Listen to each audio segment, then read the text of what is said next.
Io vorrei approfittare di questa circostanza per rivolgermi a tutti coloro che in questi giorni mi hanno voluto far giungere il loro augurio, il loro affetto in occasione dei 50 anni della mia ordinazione sacerdotale. Ho sentito proprio una comunità vicina, affettuosa,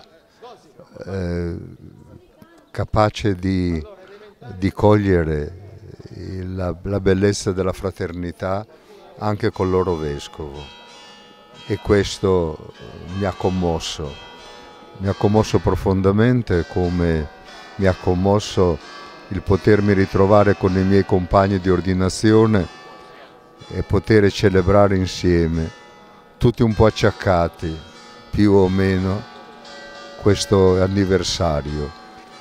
Come 50 anni fa ci siamo ritrovati intorno allo stesso altare del Signore.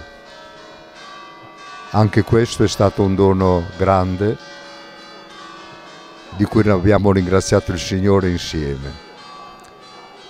E allora, ripeto, vorrei abbracciare tutti e ciascuno, sia coloro che mi hanno fatto arrivare il loro messaggio, sia coloro che lo hanno pensato, l'hanno portato nel cuore, hanno pregato per me. Grazie di cuore, vi voglio bene.